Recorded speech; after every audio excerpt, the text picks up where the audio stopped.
अगर आप मसीह में होकर दूसरी शादी करने के बारे में सोच रहे हैं, तो आज मैं एक बात आपके लिए क्लियर कर देता हूँ। मसीह में दूसरी शादी करने के विषय में बाइबल क्या कहती है, आइए थोड़ा-सा हम देखते हैं। पहला कुरिन्थियों उसका 7 का आपका 39। जब तक किसी स्त्री का पति जीवित रहता है, तब तक वह उससे बंधी हुई है। परंतु यदि उसका पति मर जाए, तो जिससे चाहे वह विवाह कर सकती है, परंतु केवल प्रभु में।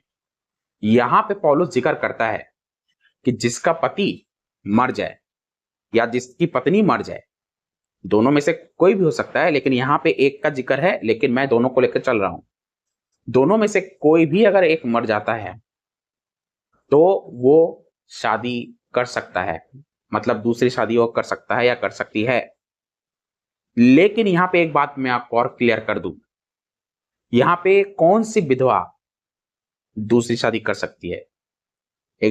आइए एक वचन और पढ़ते हैं। आपका पहला तिमोथी उसका 5वां अध्याय वचन 14।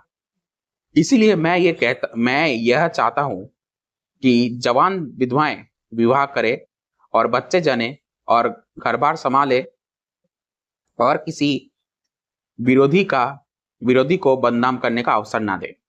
इस चैप्टर में अगर आप शुरू से पढ़ोगे, तो जिनके बच्चे हैं, पौलुस उनको कहता है, मतलब जो विधवाओं के बच्चे हैं, पौलुस उनको कहता है कि आप अपने घर-बार संभालो।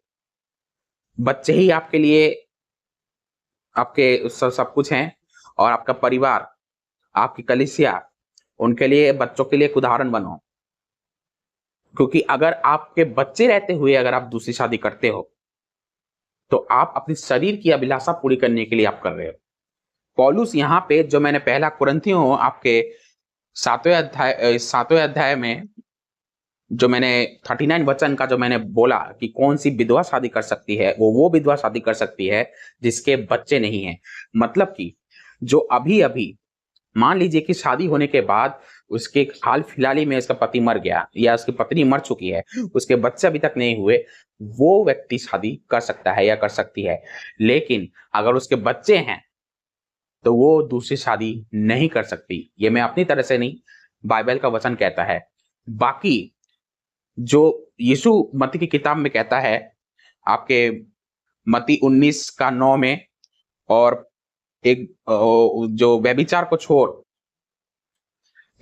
छोड़ कोई व्यक्ति जो व्यभिचार करती है या करता करता पाया जाता है सबूत के साथ, और आप खुद से प्रयास नहीं करना, खुद से लड़की को प्रयास नहीं करना है। अगर पति पाया जाता है, तो लड़की खुद से प्रयास नहीं करेगी कि मैं लड़के को मैंने देखा एक किसी स्त्री के साथ, तो मैं उसको डिवोर्स दे दूंगी। नहीं, आपको उसको मतलब डिवोर्स नहीं देना, क्योंकि बाइबल सख्त खिलाफ है डिवोर्स का। यीशु मसीह डिवोर्स, नए नियम में डिवोर्स के बारे में बिल्कुल भी नहीं लिखा है, और परमेश्वर स्त्री त्याग से घृणा करता है। लेकिन अगर पति किसी दूसरे के कारण पत्नी को छोड़ता है, तो वो उसके बंधन से छूट गई, तो वो दूसरी शादी कर सकती है, अगर वो जवान है तो। दूसरी बात, अगर किसी का पति अविश्वासी है और वो विश्वास नहीं रखता, और उसके कारण, अविश्वास के कारण उसने अपनी पत्नी को त्याग दिया कि तुम जब तक क्रिश्चियन में हो, मसीह में हो, तुम मेरे साथ नहीं रह सकती और मैं तुम्हारे साथ नहीं रह सकता क्योंकि मेरा धर्म अलग है। अगर इस बेस पे पति छोड़ता है, इस बेस पे भी पत्नी खुद से प्रयास नहीं करेगी उसको छोड़ने की। अगर पति छोड़ता है, तो पत्नी दूसरी शादी कर सकती है, लेकिन केवल मसीह में। विधवा है, जो जवान विधवाएं हैं, वो भी केवल मसीह में शादी कर सकती है। और जो बाकी दोनों कंडीशंस में, जो व्यभिचार के वजह से अगर पति पत्नी को छोड़ देता है या पत्नी पति को छोड़ देता है, उस कंडीशन में, और कोई धर्म को लेके, रिलीजन को लेके अगर पत्नी पति को छोड़ देता है, उस कंडीशन को लेके दूसरी शादी कर सकते हैं, लेकिन केवल प्रभु में। अन्यथा बाइबल में बाकी किसी भी रीजन से आप दूसरी शादी नहीं कर सकते। विधवाओं के लिए तो स्पष्ट लिखा है दूसरी शादी कर सकते हैं। बाकी दोनों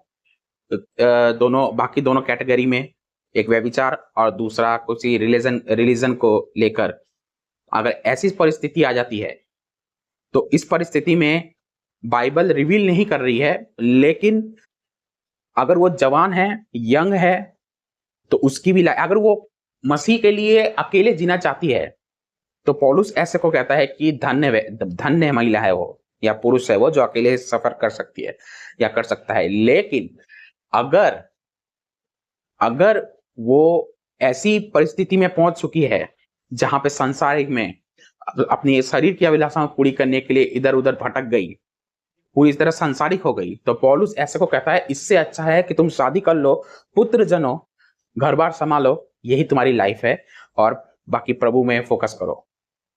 पौलुस ऐसे को ये सलाह देता है।